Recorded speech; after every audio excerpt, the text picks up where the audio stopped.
Well, here we are. First day back at work, perhaps? Monday. You walk in, you're holding your chest high. You just had some rest. This year is going to be different. This year, you're going to tell your boss how you really feel. You're going to stand up for yourself. You're going to call your mother a bitch. That might not happen. Maybe you had a couple of bit too many drinks at the office party over Christmas. So you're kind of being sheepish, but you don't want to look like you're guilty of anything because you don't know how many people know that you were in the bathroom being a human being. You know what I mean? Inside there, just being human. You and Trisha, you had a couple too much to drink. Bit too much. You and Trisha. Let's go. I could shot more than you, Trisha. What happens? Trisha's beautiful chest is on display. You in the stall with her. It gets rowdy. You hear one person outside giggling, but you don't know who it is. You and Trisha probably both married. And you made a couple of mistakes. Nothing wrong with that. Actually, there is something wrong with that. But what I mean is, you're not a bad person. You made a mistake, but nobody's judging you. So you had to walk in. You know what I mean? You had to walk in there and you have to basically kind of chest up, but not too much. You know what I mean? You're trying to feel. You're looking around the office. You're trying to see if anybody knows something. You know, you could tell by the eye contact. Could be something going on. You don't know. But Trisha, she's alright. Y'all haven't spoken since it happened. Y'all didn't even message because, of course, you're both married. And you just don't know if this is the right move coming back into work. You think you should just quit and leave. Hang your head in shame. They said, nah, fuck it. We're going back to work. We're going to do our best. But everybody knows. Lord knows, everybody knows, and word has gotten out. So, whatever. You wrote your goals out. You're feeling bad. You're hungover the next day, and you're like, wow, that changed my life. 1st of January, you wrote your goals out. Your husband and your wife wondering what you're doing. Oh, I'm just setting some goals here. Some of y'all in the hospitality sector, your Christmas party is coming up. It's January. So you're looking for something to, you know what I mean? You're looking forward to something. Hospitality is tough in December. Tough. You're constantly working. Trying to earn those last bit of shillings. The sector is rough. A lot of sectors are rough. All business is hard. Entrepreneurship is not easy. Entrepreneurship. Are you an entrepreneur? So, just go in there, you know. Maybe just empty yourself of anything you have before you go into those parties. Don't put yourself in a situation. Unless they have somebody there that you like and you're both single or whatever, it's legal in the terms of rights and wrongs. Morality. That's your story. First day of work back. Time to show everybody who is boss. Time to fucking stick your chest out.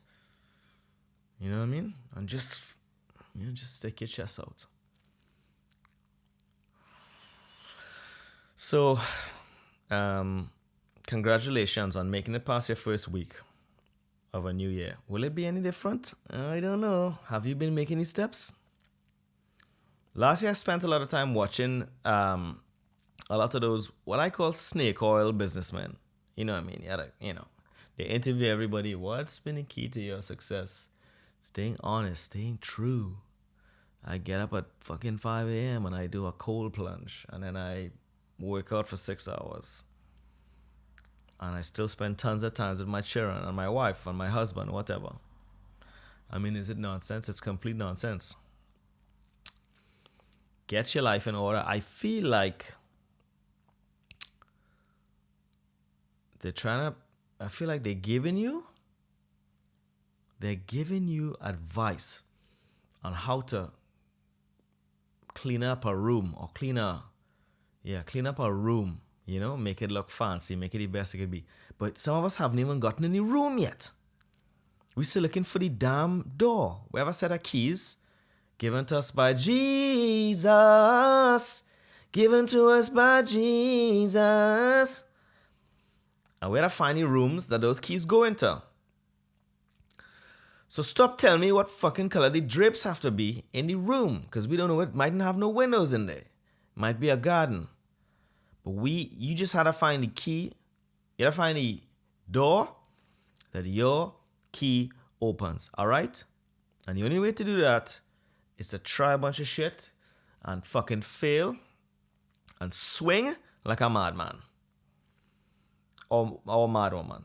And then, you get successful, then you could, and when everything's starting to line up, then you could fucking get up at 5 and pray and take your cold plunge and drink your green powder and your fucking mushroom coffee and do yoga for 2 hours and write in a book how much you love everything that's going on. And listen, that is all nonsense until you find your door. No. It's nonsense unless you have found your key. You know what I mean? If everything is humming along nicely, then yeah, cool. Yeah, oh, shit, look at this room I'm inside. What should I do here? Well, this may be for you. Take this supplement. They're always selling supplements. Read this book. But some of us out there, we trying to find the door. You understand? You've been gifted something. You just know it. You feel it in your fucking stomach. You know you have something to give, to offer. You have something in the depths of your bowels. And you know it has to come out. You're special.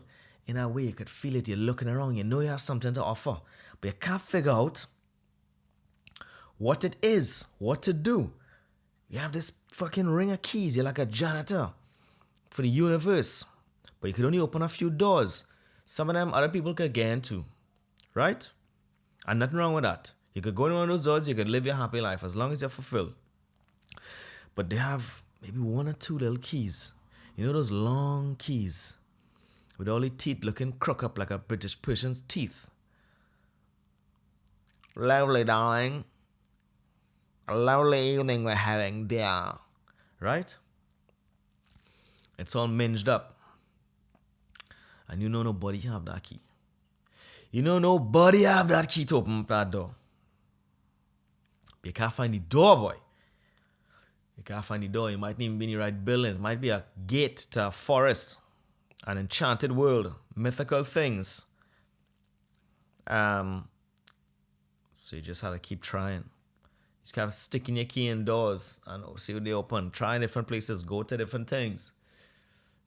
Try and fail, as I say. That is the only one thing that they say that I agree with. You gotta fail it. You gotta fail at plenty things. I think that's a human condition. That's to do with the yin and the yang, the good and the bad. Success and failure. And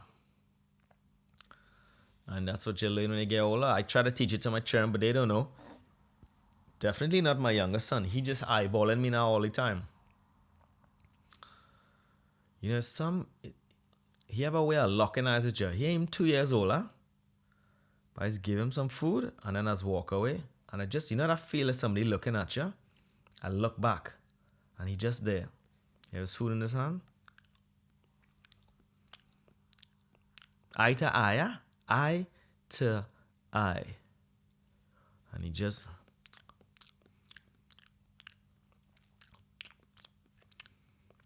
staring at me. He going, huh? He's saying, find your fucking door, bro. Just find your fucking door. So over the holidays, I watched an insane amount of TV. I'm sure a lot of y'all did. One of the things was it was called like Hell Camp or Camp Hell or something, right?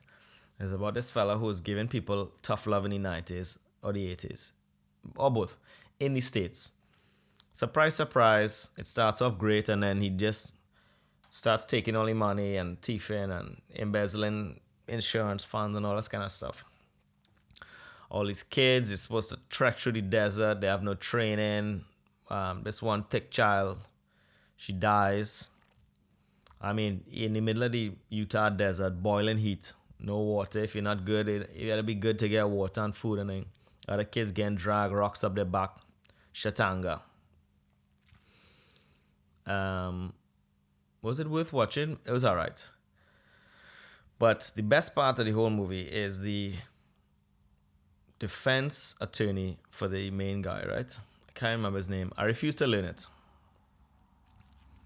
He says, while the thing is going on, whatever his name is, Daniel, he was doing his best. He wasn't trying to kill anybody, get anybody hurt. And then as the movie goes on, I mean, the abuse and the torture and the torment and all that kind of stuff, and it was an outlet for parents because some parents who couldn't handle their kids, you know what I mean? They didn't have the time, God bless, Lord knows parenting is hard. And they couldn't do the things that they know they had to do. So they tried, So they tried this tough love thing, shipped these kids off into the desert. Some of them loved it, some of them came back. One girl says she loved it, and in the last 5 minutes of the film, says she was sexually molested. So I don't understand about that. I don't understand how she took that turn. Actually, that was the funny part too, is like the lawyer, he, at the end of the movie, after we find out this guy was like molesting children and trapping people in the desert and, basically torturing kids for fun. And is a molester. Did I say molester? Molester. The lawyer at the end, the lawyer was like, phew. What was the worst part about Dan? Or whatever his name was. The worst part about Dan was? And I was like, was it the rape, boy? Was it the torturing the kids? Was it the embezzlement? Was it the murder? He said the worst part was he stiffed me. He didn't pay me. What a lawyer thing to say. No, it wasn't the abuse. It was the fact that he did not pay me. And I got him off from a felony murder charge. Whatever it's called. Neglect causing murder, whatever. Very interesting. But lawyers, I guess that's how they had to think. Money and getting people off, you know what I mean? Not getting people off, getting rid of people's charges. They're important. It's corrupt. If you ever listen to wrongful conviction, those people just... It's not good. One thing that you definitely don't want to be in the criminal system is poor, because that is how you end up in jail for a long time. Public defenders, God bless. Woo-wee! God bless.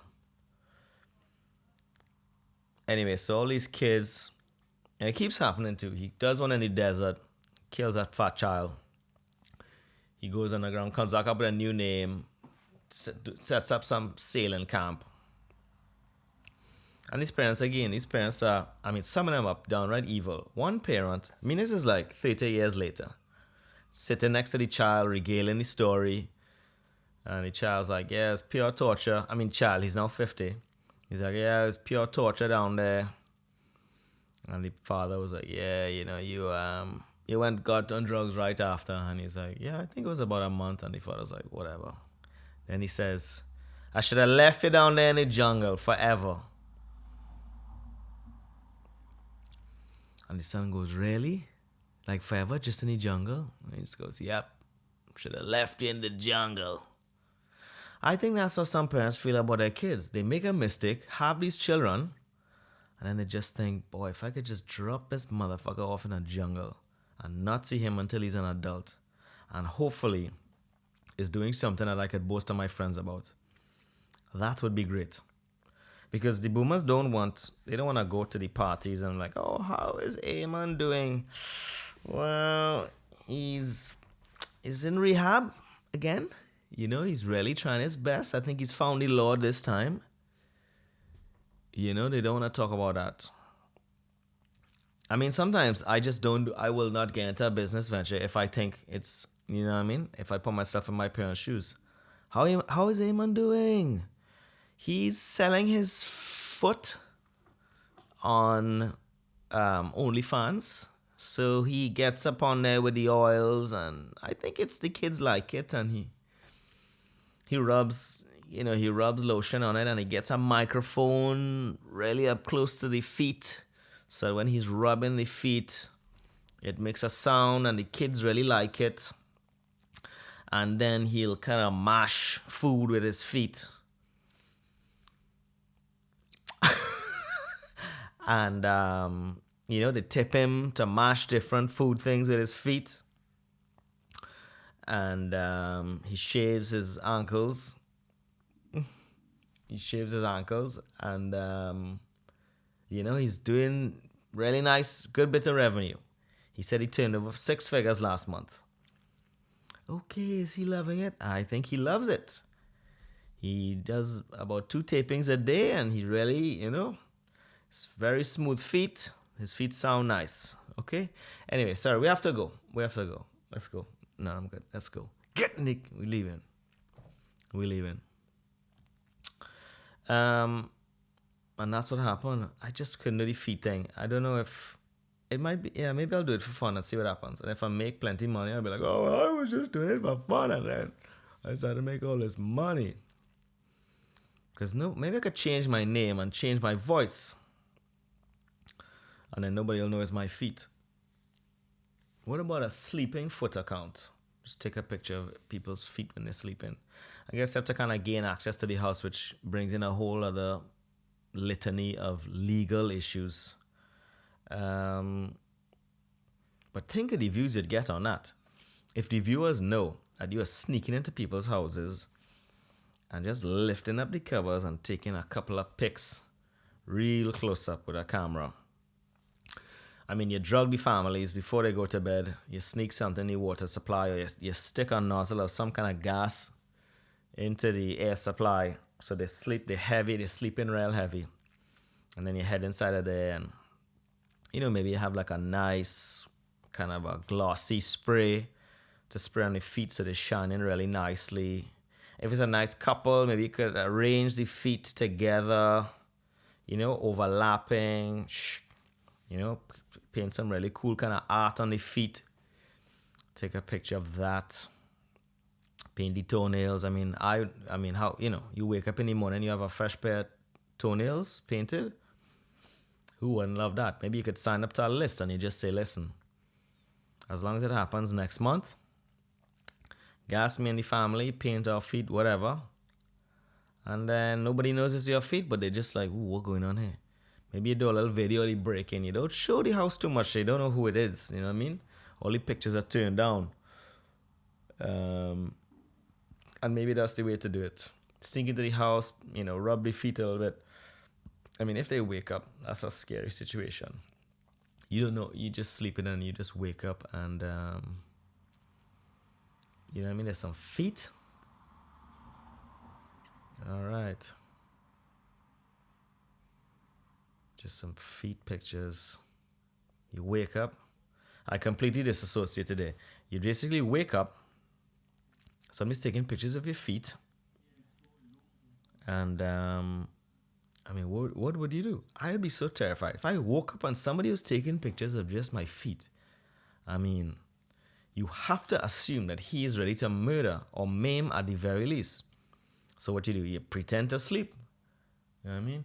You know what I mean? You look him directly in his eye, and you pretend like if you don't see him because you're dreaming, you check out, and then you just pretend to fall back asleep. And you try, your heart racing, but you're trying to, you know what I mean? You're trying a little fake, You're throwing a little fake snore every now and again, just so that he knows you're not awake. And he knows you're not awake. But what are you gonna do? Reach for your phone while he's feet picking? Nah, he had a feet picking and he had a roll. You're not catching him. How are you gonna tell the police? He was dressed in black, he had a camera. Good luck. Good luck. I think we covered it all. We covered feet. We covered New Year's. Walk into the office with pride. Nobody cares what happened. Nobody cares. I love you all.